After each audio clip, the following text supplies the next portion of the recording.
கல்வியை கற்றே ஆக வேண்டும் என்று இந்த மார்க்கம் சொல்கிறது. இந்த மார்க்கத்திலே கல்விக்கான சிறப்பு என்பது ஆக உயர்ந்தது, ஆக பெரியது. மன் அராத துன்யா ஃபஅலைஹி பில் இல்ம். யார் ஒருவர் இந்த துன்யாவை நாடுகிறாரோ, அடையணும் நாடுறாரோ, அவர் கல்வியை கற்றுக்கொள்ளணும். இந்த உலகத்தில் அவர் ஏதாவது செய்யணும்னு நினைச்சாருன்னா கல்வியை கற்றுக்கொள்ளணும். மன் அராதல் ஆகிரம், மறுமையை ஒருவர் அடையணும்னு நினைக்கிறாருன்னு சொன்னா ஃபஅலைஹி பில் இல்ம், அவரும் கல்வியை கற்றுக்கொள்ளணும். மன் அராத அராதகுமா, உலகமும் தேவை மறுமையும் தேவை என்று ஒருவர் நாடினால் ஃபஅலைஹி பில் இல்ம், அவர் கல்வியை கற்றுக்கொள்ளணும். ஷாஃபி இமாம் சொல்ல வர செய்தி என்னன்னா, நீங்கள் உலகத்தில் வெற்றி பெற வேண்டும் என்றாலும் உங்களுக்கு கல்வி தேவை, மறுமையில் நீங்கள் வெற்றி பெற வேண்டும் என்றாலும் கல்வி தேவை. நாம் அடிக்கடி ஒரு துஆவை செய்வோம், எல்லா தொழுகையிலும் கேட்போம், ரப்பனா ஆத்தினா ஃபித் துன்யா ஹஸனா வ ஃபில் ஆখিরাতি ஹஸனா வ கினா அஸாபன்னார். இந்த துஆவிற்கு என்ன அர்த்தம்? ரப்பனா ஆத்தினா ஃபித் துன்யா ஹஸனா, யா அல்லாஹ் இந்த உலகத்தை எனக்கு ஹஸனா அழகாக்கி கொடு, சரியானதாக ஆக்கி கொடு. வ ஃபில் ஆখিরাতি ஹஸனா, மறுமையையும் எனக்கு சீரானதாக ஆக்கி கொடு, மறுமையையும் எனக்கு அழகானதாக ஆக்கி கொடு. இந்த துஆவை நாம் தொடர்ச்சியாக கேட்போம். இப்போ என்ன அர்த்தம்னா, இந்த உலகத்திற்கும் நமக்கு தேவை, மறுமையும் நமக்கு தேவை. இப்போ இந்த உலகத்தில் வெற்றி பெற வேண்டும் என்றாலும் கல்வி நமக்கு தேவை, மறுமையிலே நாம் வெற்றி பெற வேண்டும் என்றாலும் கல்வி நமக்கு தேவை. அதைத்தான் ஷாஃபி இமாம் அப்படி சொன்னார். இப்போ என்னன்னா, எல்லா பிரச்சனைகளுக்குமான தீர்வு என்பது கல்விதான். எல்லா பிரச்சனைக்கும், குடும்பவியலாக இருக்கட்டும், வியாபாரமாக இருக்கட்டும். இன்னைக்கு மார்க்கத்தினுடைய வழியில் குடும்பவியல் நமக்கு தெரியாததனுடைய விளைவுதான் என்னன்னா, இஸ்லாம் கூறும் குடும்பவியல் என்னங்கிறது நமக்கு தெரியல. அதனால்தான் குடும்பத்திற்கு மத்தியில உள்ள பிரச்சனைகளை எப்படி தீர்ப்பது என்று நமக்கு தெரியவதில்லை. சமீப காலங்களில் நமக்கு தெரியும், குலா தலாக் என்கிற இந்த பிரச்சனைகள் ஒவ்வொரு மஹல்லாவிலும் இருக்கிறது. தொடர்ச்சியாக சின்ன சின்ன விஷயங்களுக்கு, சின்ன சின்ன பிரச்சனைகளுக்கெல்லாம் குலா என்கிற விஷயத்தை வரைக்கும் கொண்டு வந்து பள்ளிவாசல்களிலே பஞ்சாயத்துகள் நடைபெறுகிறது. நமக்கு தெரியும். இப்ப என்ன இதற்கு காரணம் என்று நாம் பார்க்கிற போது ஒரு அற்பமான விஷயமாக இருக்கும், ஒரு அற்பமான காரணமாக இருக்கும். அந்த காரணத்துக்கெல்லாம் என்ன செய்யறது? குலா தலாக் என்று இன்றைக்கு இஸ்லாமிய சமூகம் செல்கிறது என்று சொன்னால் என்ன காரணம்னா, இஸ்லாம் கூறுகின்ற குடும்பவியல் என்னங்கிறது தெரியல. ஒரு கணவனுக்கு மனைவியை எப்படி கையாளுவது என்று தெரியவில்லை, ஒரு மனைவிக்கு கணவனை எப்படி கையாளுவது என்பது தெரியல. மார்க்கம் என்ன சொல்லி தருகிறது? மனைவிக்கு உண்டான கடமைனா என்ன, ஒரு கணவனுக்கு மனைவி மீது உண்டான கடமை என்ன, குடும்பத்தின் மீதான கடமை என்ன, இதெல்லாம் தெரியாததனுடைய விளைவுதான் என்னன்னு சொன்னா, இன்றைக்கு சாதாரண சின்ன பிரச்சனைகளுக்கெல்லாம் குலா தலாக் என்று சொல்லி இன்னைக்கு மன முறிவுகள் ஏராளமாக நடைபெறுகிறது. ஒவ்வொரு மஹல்லாவிலும் அதனுடைய பெர்சன்டேஜ் ஒவ்வொரு வருஷத்துக்கும் என்ன ஆகுது? அதிகமாகி கொண்டு போகுது. திருமணமாகி ஒரு சில மாதங்களில், ஒரு சில வருடங்களில் இந்த பிரச்சனைகள் உருவாவதற்கான காரணம் என்னன்னா, மார்க்கத்தை சரியான முறையில் விளங்கவில்லை. குர்ஆனும் ஹதீஸும் ஒரு குடும்பம் எப்படி இருக்க வேண்டும் என்று சொல்லி தருகிறதோ அதன்படி அவர்கள் நடக்காததனுடைய விளைவுதான் என்ன? இந்த பிரச்சனை. குடும்பவியல் என்கிற கல்வி அங்கே தேவை. ஒரு கணவனுக்கு தேவை, ஒரு மனைவியை எப்படி கையாளணும், ஒரு மனைவியை பிள்ளைகளை எப்படி பார்த்துக் கொள்ள வேண்டும் என்கிற கல்வி தேவை. ஒரு மனைவிக்கு கணவனை பற்றிய கல்வி தேவை, எப்படி அவர்களை அனுசரித்து செல்ல வேண்டும் என்கிற கல்வி எல்லாம் தேவை. ஹதீஸ்களிலும் குர்ஆனிலும் இதற்கான வழிகாட்டுதல் இருக்கிறது. இந்த கல்வி இல்லாதனுடைய விளைவு இது. வியாபாரத்தை குறித்து கல்வி இருக்கிறது. இன்னைக்கு நாம் வியாபாரம் செய்யறோம், நம்முடைய தொழிலில் ஹலால் ஹராம் என்கிற விஷயம், ஹராம் கலக்கிறதாங்கிறது கூட நமக்கு தெரியறது இல்லை. ஏன் தெரியறது இல்லைன்னா, வியாபாரம் சம்பந்தமான அறிவு நமக்கு இல்லை. வியாபாரம் சம்பந்தமான அறிவு நமக்கு இல்லாததுனால தான் நாம செய்யற தொழில் ஹலாலா ஹராமா என்பதை கூட நம்மால் விளங்க முடியறது இல்லை. வியாபாரத்தை குறித்து தனி சாப்டர் இருக்கிறது மார்க்கத்துல. திஜாரா, பாபு திஜாரா என்று சொல்வோம். ஹதீஸ்கள்ல பாபு திஜாரா என்று தனி பாடமே இருக்கிறது. வியாபாரம் சம்பந்தப்பட்ட ஹதீஸ்கள் மட்டும் ஆயிரக்கணக்கான ஹதீஸ்கள், அது குறித்த சட்டங்கள் மட்டும் ஆயிரக்கணக்கான சட்டங்கள், விஷயங்கள் இருக்கிறது. அதை ஏன் நாம் தெரிந்து கொள்வதில்லை? தெரிந்து கொள்ளாதனுடைய விளைவுதான் என்ன செய்யறது? நாம சம்பாதிக்கிறோம், ஆனால் நல்ல முறையில சம்பாதிக்கிறோமா என்கிற அந்த ஊர்ஜிதம் நமக்கு தெரிவதில்லை. உமர் ரலியல்லாஹு காலத்துல மதீனாவில யாராவது கடை வைக்கணும்னு சொன்னா, நமக்கு தெரியும் மதீனாங்கிறது மிகப்பெரிய ஒரு சந்தை. அந்த மதீனாவுடைய சந்தையில யாராவது ஒரு கடை வைக்க வேண்டும் என்றால் அவர் வியாபாரத்தினுடைய சட்டத்தை தெரிந்திருந்து அது ஒரு சர்டிபிகேட் வாங்கணும். இன்றைக்கு நாம கார்பரேஷன்ல சர்டிபிகேட் வாங்குறோம் இல்ல, ஒரு கடை வைக்கணும்னு சொன்னா சில டாக்குமெண்ட்ஸ் கிளியர் பண்ண வேண்டியிருக்கும். அந்த மாதிரி உமரில்லாவுடைய காலத்துல என்ன சொல்லியிருந்தாங்க, இன்றைக்கும் அது நடைமுறை இருக்கிறது. மதீனாவுடைய வீதியில நீங்கள் கடைகளை வைக்க வேண்டும் என்றால் வியாபாரத்தை குறித்த சட்டங்கள் உங்களுக்கு தெரியும் என்கிற அந்த சர்டிபிகேட் நீங்க வைத்திருக்கணும். நான் கற்றிருக்கிறேன், இந்த கல்வியை குறித்து நான் படித்திருக்கிறேன் என்கிற இந்த சர்டிபிகேட் இருந்தால் மட்டும்தான் கடை வைக்க முடியும் என்று உமரில்லானவர்கள் ஒன்றை கொண்டு வந்தார். ஆக வியாபாரத்துல நிறைய விஷயங்கள் இருக்கிறது. உதாரணத்துக்கு இன்றைக்கு இப்போ உள்ள காலத்துல சில்லறை தட்டுப்பாடு இருக்குது. ஒரு 1000 ரூபாய்க்கு சில்லறை தேவைன்னு சொன்னா சில்லறைகளை மாத்தி தரக்கூடிய இடங்கள் இருக்கு. என்ன செய்வாங்க, 1000 ரூபாய் நம்ம கொடுத்தோம்னா 950 ரூபாய்க்கு சில்லறை கொடுப்பான், மிச்சம் இருக்கிற 50 ரூபாய் கமிஷன். ஏன்னா சில்லறை மாத்தி தருவதற்கான கமிஷன். இந்த விஷயம் நமக்கு இப்போ சில்லறை தேவைப்படுகிறது, வியாபாரத்திற்கு சில்லறை தேவைப்படுகிறது. அதே சமயத்துல பணத்தை வைத்து பணத்தை மாற்றுவது ஹராம். எந்த விதமான உழைப்புமே அவனிடத்துல இல்லை. நாம ஒரு 1000 ரூபாயை கொடுக்கிறோம், அவன் மாற்றி தருவதற்காக வேண்டி 50 ரூபாய் கமிஷன் எடுத்து விட்டு 950 ரூபாய் சில்லறையை திருப்பி கொடுக்கிறான். இப்ப இது பணத்தை வைத்து பணத்தை சம்பாதிப்பதுங்கிறது ஹராம். இப்ப இதை எப்படி ஹலால், இதற்கான சட்டம் என்ன? இப்ப நமக்கு சில்லறை தேவை, வேற வழியும் இல்லை. அப்ப இதற்கான வழிமுறையை மார்க்கம் சொல்லி தருது. இப்ப எல்லா விஷயத்திற்குமான தீர்வு இருக்கிறது. இது எப்படி சரியான முறையில செய்யணுங்கிற தீர்வு இருக்கு. இன்றைக்கு நவீன காலத்துல இன்சூரன்ஸ் இல்லாமல் நம் வாகனத்தை என்ன செய்ய முடியாது, எடுக்க முடியாது. முதல்ல இன்சூரன்ஸ் கேட்பாங்க. இப்ப இன்சூரன்ஸ்ல பல வகையான சட்டங்கள் இருக்கிறது. இப்ப இதுல எது ஹலால் எது ஹராம், எப்படியான விஷயத்தை நாம எடுக்கணும் எதை எடுக்க கூடாது, இப்ப இந்த மார்க்கத்தினுடைய அறிவு நமக்கு இல்லாததுடைய விளைவு என்னன்னா, நாம செய்கின்ற விஷயங்கள் சரியா தவறா என்பது கூட நம்மால் சொல்ல முடியாத அளவுக்கு நாம் இன்றைக்கு இருக்கிறோம். இப்ப கண்ணியமானவர்களே, இப்போ ஷாஃபி இமாம் சொன்னதை போன்று மண் அராத துன்யா ஃபபி அலைஹில், ஒருவருக்கு உலகம் தேவை என்றாலும் அவருக்கு இல்மு தேவை, கல்வி தேவை. ஒருவருக்கு மார்க்கம் தேவை என்றாலும் ஆகிரத்து தேவை என்றாலும் அவருக்கு கல்வி தேவை. இரண்டிலும் ஒருவர் வெற்றி பெற வேண்டும் சொன்னா அதற்கு அடிப்படையானது கல்வி என்பதை சொல்கிறார்கள். கண்ணியமானவர்களே, கல்விக்கான முக்கியத்துவத்தை ரசூலுல்லாஹி ஸல்லல்லாஹு அலைஹி வஸல்லம் அவர்கள் எந்த அளவுக்கு கொடுத்திருக்கிறார்கள். பொதுவாக ஒருவர் திருமணம் முடிக்கிறாருன்னு சொன்னா மகர் கொடுக்க வேண்டும், கட்டாயமாக மகர் கொடுக்கணும். நாம் தங்கமாக ரொக்கமாக கொடுப்போம். பெருமானார் ஸல்லல்லாஹு அலைஹி வஸல்லம் அவர்கள் கல்வியை எந்த அளவுக்கு முக்கியத்துவப்படுத்தினார்கள் என்பதற்கு உதாரணம் என்னன்னு சொன்னா, சில சஹாபிகளுக்கு ரசூலுல்லாஹ் குர்ஆனுடைய சில ஆயத்துகளை நீங்கள் கற்றுக் கொடுங்கள், இது மகர் என்று சொன்னார். தங்கம் பணம் என்கிற அந்த அந்தஸ்துல ரசூலுல்லாஹ் எதை வைத்தார்கள், ஒரு 20 ஆயத்தை நீங்க என்ன செய்யுங்க, நீங்க யாரை திருமணம் முடிக்க போகிறீங்களோ அவங்களுக்கு சொல்லிக் கொடுங்க. 20 வசனத்தை அதனுடைய விளக்கத்தை சொல்லி கொடுத்து விட்டு இதனை மகராக எடுத்துக் கொள்ளுங்கள் சொன்னாங்க. இப்போ உள்ள காலத்துல அதை செய்ய முடியுமா? ரசூலுல்லாஹ் இதை முக்கியத்துவப்படுத்தி இருக்கிறார்கள். கல்வியினுடைய முக்கியத்துவத்தை விளக்குவதற்காக இதையெல்லாம் சொல்லப்படுகிறது. இப்ப சில மற்றொரு ஹதீஸ்ல வரும், அபூ தல்ஹா ரலியல்லாஹு அவர்கள் இஸ்லாத்துக்கு வருவதற்கு முன்னால உம்மு சுலைம் அவர்கள் அபூ தல்ஹா ரலியல்லாஹு அவர்களை திருமணம் முடிக்க நாடுறாங்க. அப்ப உம்மு சுலைம் ரலியல்லாஹு என்ன கேட்டாங்கன்னா, நீங்கள் உங்களுடைய இஸ்லாத்தை எனக்கு மகனாக கொடுங்கள், மார்க்கத்தை நீங்கள் கற்றுக்கொள்ளுங்கள், இஸ்லாத்தை கற்றுக்கொள்ளுங்கள், கற்றுக்கொண்டு இந்த இஸ்லாத்தை எனக்கு மகராக கொடுங்க, இந்த கல்வியை எனக்கு மகராக கொடுங்க, வேற எதுவும் வேண்டாம் என்று சொன்னாங்க. அப்ப சஹாபிகள் இந்த கல்வியை அந்த அளவுக்கு அந்தஸ்து மிக்கதாக வைத்திருந்தார்கள். தங்கம் பணம் அது போன்ற விஷயங்களுக்கு இணையாக இந்த கல்வியை வைத்திருந்தார்கள் என்பதனை இந்த ஹதீஸ்களின் மூலம் நமக்கு விளங்க முடியுது. பெண்கள் சஹாபாக்களுடைய வரலாறுகளை நாம் எடுத்து படிச்சோம்னு சொன்னா, பெண்கள் சஹாபிய பெண்கள் மருத்துவத்துறையில எந்த அளவுக்கு அவர்கள் உயர்ந்திருந்தார்கள் என்கிற இந்த செய்திகள் மட்டும் குறிப்பிட்டு ஒரு கிதாப் இருக்கு.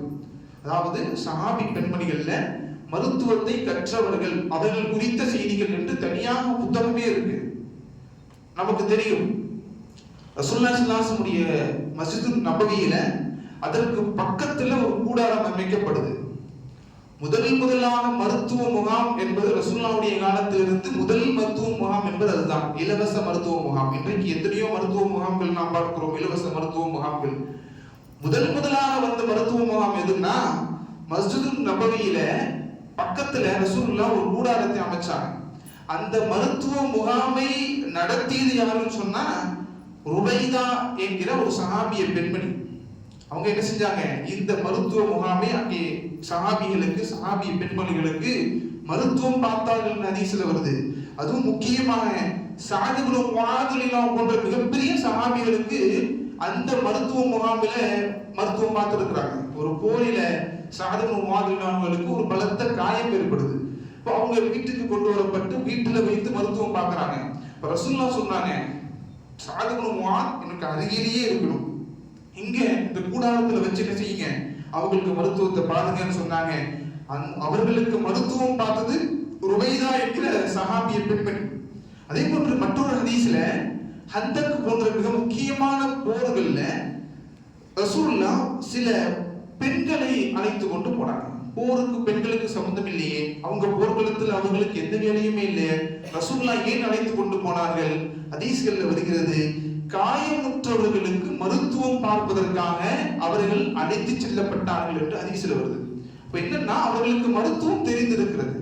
போரில் யாராவது காயப்பட்டுட்டாங்கன்னா அந்த சஹாபிய பெண்மணிகள் அவர்களுக்கு மருத்துவம் பார்த்திருக்கிறார்கள். ஆக சஹாபிய பெண்மணிகள் மருத்துவத்தை கற்றிருக்கிறார்கள். இன்றைக்கு ஒரு தவறான ஒரு கற்பிதம் உலகம் முழுக்க சொல்லப்படுகிறது. பெண்களுக்கு இஸ்லாத்துல கல்வியின் பக்கம் முக்கியத்துவம் கொடுக்கப்படுறதில்லை, சில நாடுகள்ல பெண்களை படிக்கவே விடுறதில்லை என்றெல்லாம் சொல்லி இஸ்லாத்தின் மீது பொதுவாக குற்றங்கள் சுமத்தப்படும். ஹதீஸ்களை எடுத்து பார்த்தால் தெரியும்.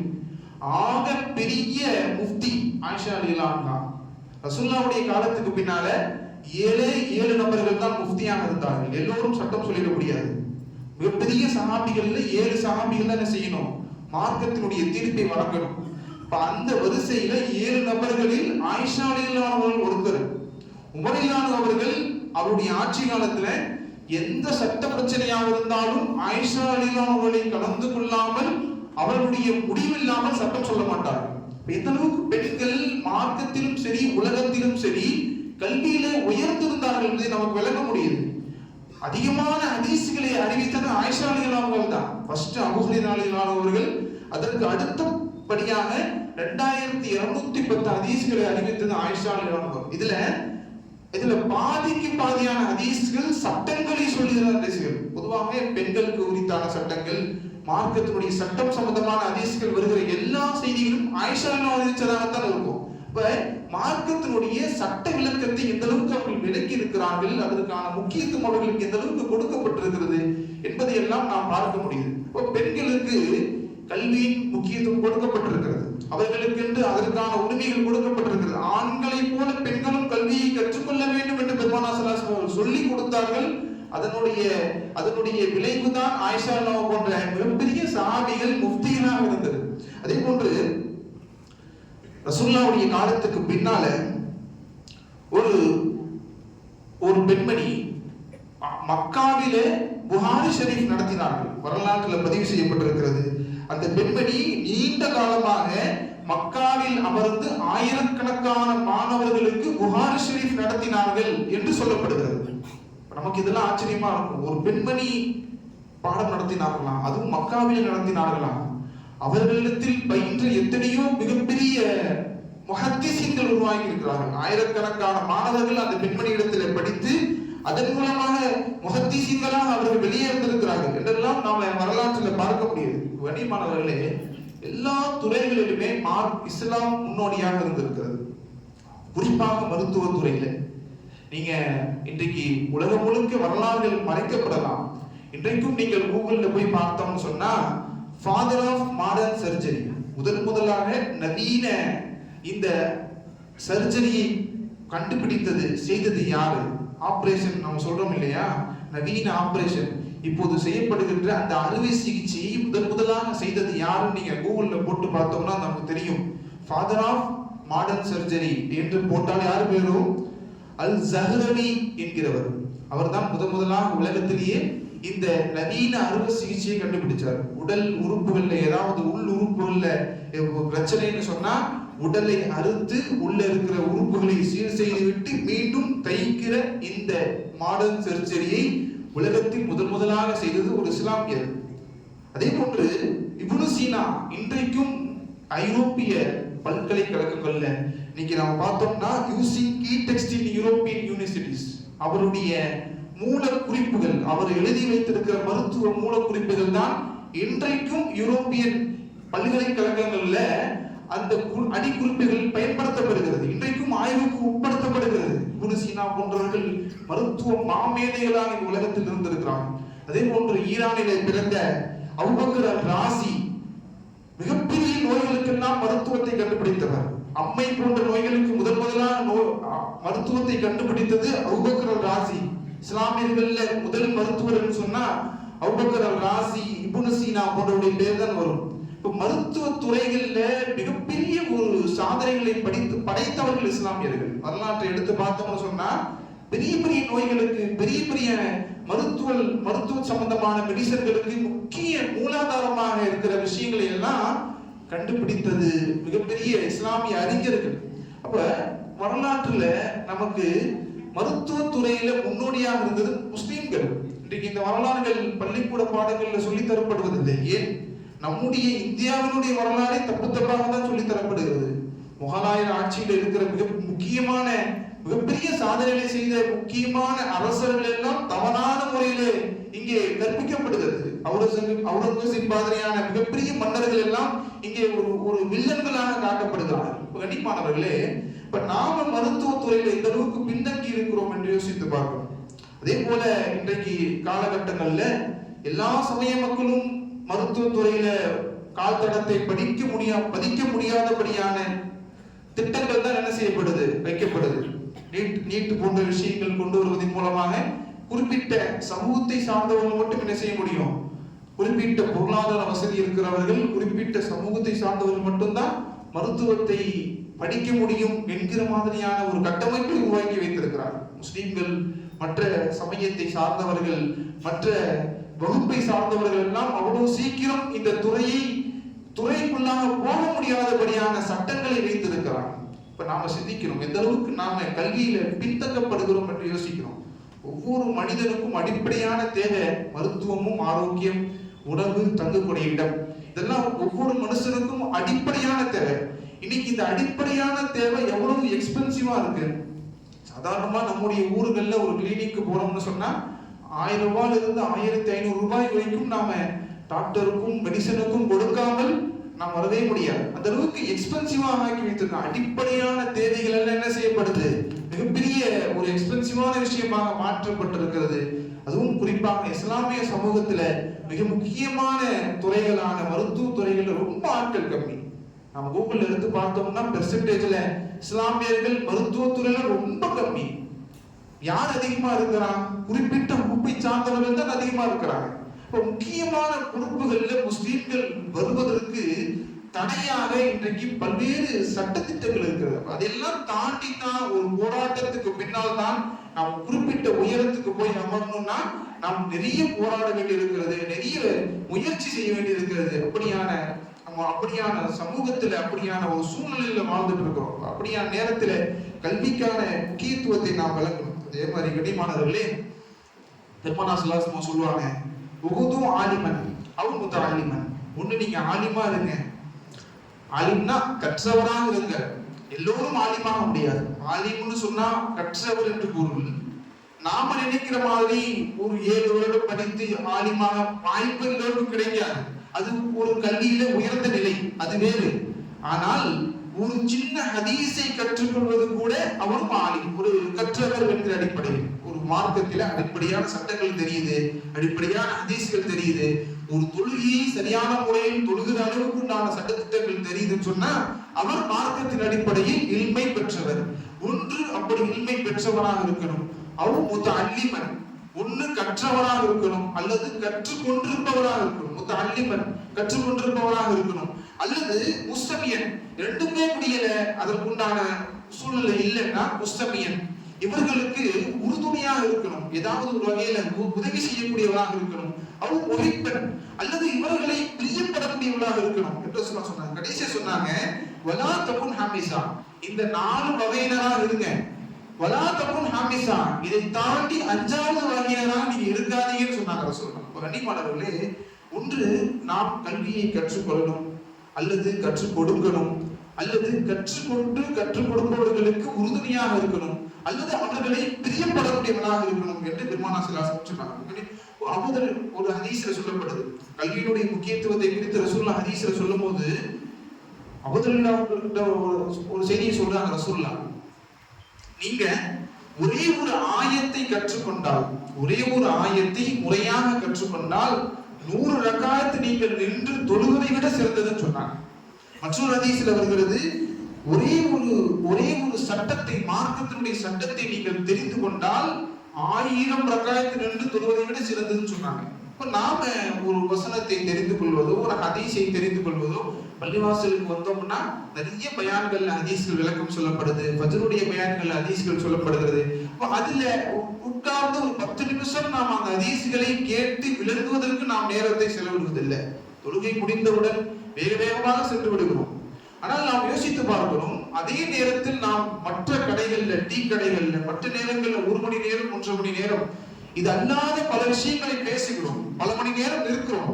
ஆனால் ஒரு ஹதீஸை பற்றி பேசக்கூடிய இடத்தில் ஒரு 10 நிமிடம் நம்மால் அமர முடிவதில்லை. இதற்குண்டான சிறப்பு என்ன நமக்கு தெரியவில்லை. ரசூலுல்லாஹ் சொல்றாங்க, ஒரு சின்ன ஹதீஸை நீ தெரிஞ்சுக்கிட்டேன்னா நீ 100 ரக்காத் நின்று தொழுவதை விட அது சிறந்ததுன்னு சொல்றாங்க. இல்முக்குண்டான முக்கியத்துவம் நமக்கு தெரியாதனுடைய விளைவு என்னன்னா, ஹதீஸ்கள் நடக்கிற போது நாம் அதை அலட்சியமா என்ன செஞ்சிடறோம், நம்ம இதை தாண்டி மற்ற வேலைகளுக்கு போறோம். சரி, இதை தாண்டி போற மற்ற வேலைகள் முக்கியமான வேலைன்னு பார்த்தா அதுவும் இல்லை.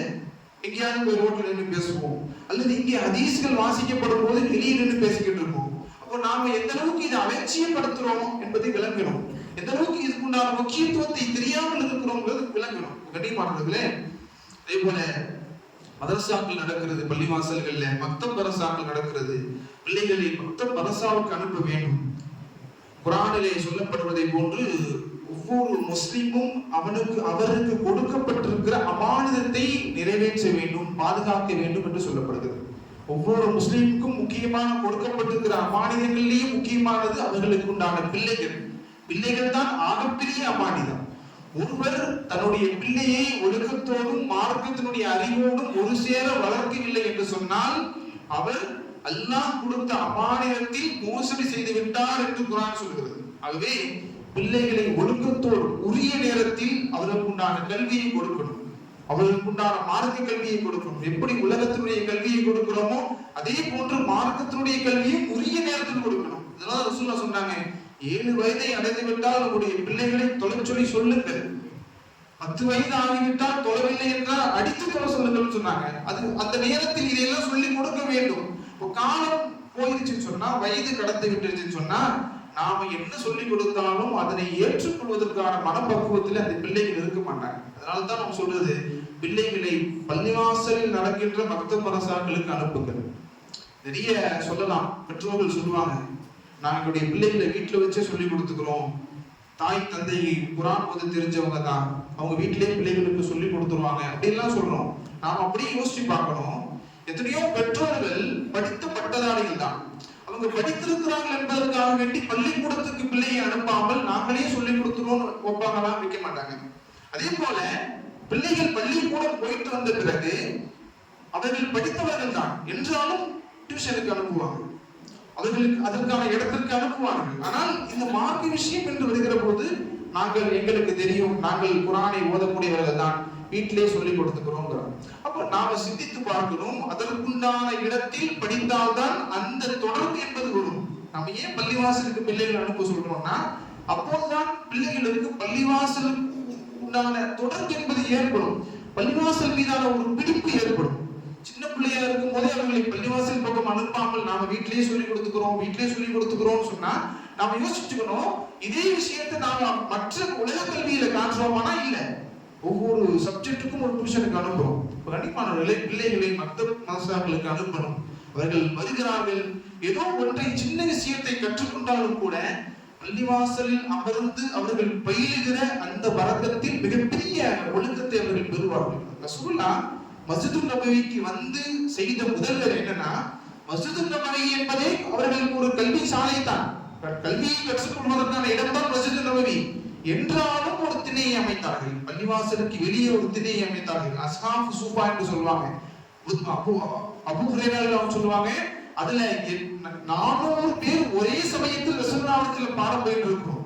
கிட்டத்தட்ட 12 வயசுல இருந்து 80 வயசு வரைக்கும் எல்லா வயசு தரப்பினர்களும் அந்த மக்தப் மதரசாவிலே அங்கே நடத்தப்படுகின்ற அந்த திண்ணையிலே கல்வியை கற்றிருக்கிறார்கள் என்று சொல்லுவாங்க. அப்ப ரசூலுல்லாஹ் அதற்குண்டான இடத்தை ஏற்படுத்தி இருக்கிறார்கள். அந்த அடிப்படையில் தான் மக்தப் மதரசா என்கிற இந்த அமைப்பை காலம் காலமாக நாம் கொண்டு செல்கிறோம். இன்னைக்கு பார்த்தோம்னா எத்தனையோ சமூகங்கள், எத்தனையோ மதங்கள் இருக்கிறது. எந்த சமூகத்திலும் எந்த மதத்திலும் இந்த மக்தப் மதரசா போன்ற அமைப்பு என்பது இல்லை. ஒரு குறிப்பிட்ட 1 மணி நேரம், ஒரு 3/4 மணி நேரம் பிள்ளைகளுக்கு என்று மார்க்கத்தினுடைய கல்வியை கற்றுத் தருவதற்கான ஒரு அமைப்பு நீங்க பாத்தீங்கன்னா எத்தனையோ ஆலயங்கள் இருக்கிறது. எந்த சமயங்களிலும் எந்த மதத்திலும் இப்படியான ஒரு செட்டப் என்பது இல்லை. ஒரு அற்புதமான செட்டப் காலங்காலமாக தொடர்ந்து வந்து கொண்டிருக்கிறது. அப்ப இதை நாம் பயன்படுத்தணும். நம்முடைய பிள்ளைகளை மக்தப் மதரசாவுக்கு அனுப்பி வைக்கணும். அவர்கள் என்ன பயின்றார்கள், என்ன கற்றுக்கொண்டார்கள் என்பதை நாம கவனத்தை செலுத்தி கேட்கணும். ஸ்கூலுக்கு போயிட்டு வந்தா கேட்கிறோம், இன்னைக்கு மிஸ் என்ன சொல்லி கொடுத்தாங்க, இன்னைக்கு என்ன படிச்சேன்னு கேட்கிறோம், என்ன டெஸ்ட் வச்சாங்கன்னு கேட்கிறோம். மக்தப் மதரசா அலட்சியமா தெரியுது. அதை பத்தி நாம கேட்கறதும் இல்லை, அவங்களை அனுப்புறதும் இல்லை. அப்படியே அந்த பிள்ளைகள் போயிட்டு வந்தாலும் அவர்கள் என்ன படிச்சாங்க, என்ன ஓத சொல்லி கொடுத்தாங்க, என்ன கற்றுக்கொண்டார்கள், அதை குறித்து வீடுகளில் பேசப்படுவதே இல்லை. கண்டிப்பானவர்களே, இதனை நாம் கவனத்தில் எடுத்துக்கொள்ள வேண்டும். பிள்ளைகள் வரக்கூடிய தலைமுறை மார்க்கத்திலே சிறந்து விளங்க வேண்டும் என்று சொன்னால் மக்தப் மதரசா என்பது மிக முக்கியமான ஒரு அம்சம். அதில் நம்முடைய பிள்ளைகள் ஒரு பங்காக இருக்க வேண்டும் என்கிற அந்த எண்ணம் நம்ம எல்லோருக்கும் வர வேண்டும். அதே போன்று பெண்கள் மதரசா இன்ஷா அல்லாஹ் மீண்டும் விடுமுறைக்கு பின்பு வருகின்ற திங்கட்கிழமை மக்தப் மதரசாவும் பெண்கள் மதரசாவும் ஆரம்பமாகிறது. அதே போன்று பெண்கள் மதரசாவுக்கு அட்மிஷன் நடைபெறுகிறது. மே மாச விடுமுறைக்கு பின்னால் புதிய அட்மிஷன் பெண்களுக்கு புதிய மாணவர்கள் சேர்க்கை நடைபெற்றுக் கொண்டிருக்கிறது. அதிலும் மாணவிகள் சேர்ந்து கொண்டிருக்கிறாங்க. உங்களுடைய பெண் பிள்ளைகள், வீட்டில் இருக்கிற மனைவிமார்கள், தாய்மார்கள், நாம ஒரு அற்புதமான ஒரு செட்டப்பை, ஒரு மதரசாவை, எந்த விதமான ஃபீஸ் என்பது எதுவுமே இல்லை. அவங்க கிதாபுகள் கூட இங்கே பள்ளிவாசல் மூலமாக கொடுக்கப்படுது. அவங்க வந்தால் மட்டும் போதும் என்கிற அடிப்படையில் குறிப்பிட்ட நேரம், எத்தனையோ மதரசாக்கள் முழு நேரங்கள்லாம் வைப்பாங்க. சரி, பெண்கள் வீட்டுல வேலைகள் இருக்கும் என்கிற அடிப்படையில 10 to 3 மணி நேரம் என்கிற ஒரு குறிப்பிட்ட டைம், ஒரு நேரத்தை வைத்து எல்லா வயதில் இருக்கிற பெண்மணிகளும் வந்து சேரலாங்கிற அடிப்படையில ஒரு விசாலமான ஒரு இடத்துல ஒரு நிரப்பமான ஆசிரியர்கள் எண்ணிக்கையில இருக்கிற ஆசிரியர்களை வைத்து ஒரு சிறப்பான முறையில நாம் கொண்டு போகணும் என்கிற அடிப்படையில் இதையெல்லாம் செய்து கொண்டிருக்கிறோம் என்றால் என்ன காரணம்? மஹல்லாவில் இருக்கிற பெண்கள் மார்க்கத்தை கற்றுக்கொள்ளணும். மஹல்லாவில் இருக்கிற பெண்கள் மார்க்கத்தை கற்றுக்கொண்டால் மொத்த மஹல்லாவும் மார்க்கத்தை அறிந்தவர்களாக மாறிடுவார்கள். வீட்டில் இருக்கிற பெண் மார்க்கத்தை தெரிந்து கொண்டால் போதும். தன்னுடைய பிள்ளையை மார்க்கம் தெரிந்த பிள்ளையாக வளர்ப்பார். தன்னுடைய கணவனை மார்க்கம் தெரிந்த கணவராக ஆளாக்குவார். ஒரு பெண்ணிடத்தில் தீன் வந்து விட்டால் போதும் என்கிற அடிப்படையில் தான் எப்படியாவது ஒரு வகையிலே மஹல்லாவிலே பெண்கள் இந்த இல்மை கற்றுக்கொள்ள வேண்டும் என்கிற அடிப்படையில் நாம் இந்த முயற்சிகளை செய்து கொண்டிருக்கிறோம். இன்னும் பல்வேறு திட்டங்கள், பெண்கள் என்னவெல்லாம் இன்னும் கற்றுக்கொள்ளணும், இன்னும் அவர்களுக்கு என்னவெல்லாம் தேவை என்பதனை எல்லாம் யோசிச்சு பல்வேறு அம்சங்களை வைத்து இன்ஷா அல்லாஹ் மே மாசத்துக்கு பின்னால் நாம் மீண்டும் ஒன்னாசுமுனாவுடைய அந்த அட்மிஷன் ஓபன் செய்து அதற்குண்டான புதிய சேர்க்கை நடைபெற்றுக் கொண்டிருக்கிறது. அதிலும் உங்களுடைய வீட்டு பெண்களுக்கு நான் அட்மிஷனை ஃபார்மை வாங்கிக் கொள்ளுங்க. அதே போன்று உங்களுடைய மக்தப் மதரசாவுடைய பிள்ளைகள், உங்களுடைய பள்ளிக்கூடங்கள்ல படிக்கிற சின்ன வயசு பிள்ளைங்க, பெண் பிள்ளைகளா இருந்தால் அவர்களுக்கு என்று தனியாக இடத்துல அது ஒதுக்கப்பட்டிருக்கிறது. அந்த மதரசாவில் அனுப்பி வையுங்கள். ஆண் பிள்ளைகள் பள்ளிவாசல் அசருடைய நேரத்தில் நீங்க விட்டீங்கன்னு சொன்னா மகரிபுக்குள்ள மதரசாவுடைய 1 மணி நேரம், 1/4 மணி நேரம் மதரசாவுடைய நேரம், அதிலும் உங்களுடைய பிள்ளைகளை அனுப்புங்கள். அல்ல ரஹ்மான் கல்வியை கற்றுக்கொள்கின்ற நசீபை நமக்கும் நம்முடைய சந்ததிகளுக்கும் தருவானாக. கல்வியினுடைய பரக்கத்தினால், இந்த மார்க்கத்தினுடைய அறிவின் பரக்கத்தினால் ஒரு உயர்ந்த சமூகமாக, ஒரு கல்வியாளர்களாக நம்மை எல்லாம் ஆக்கி அருள் புரிவானாக.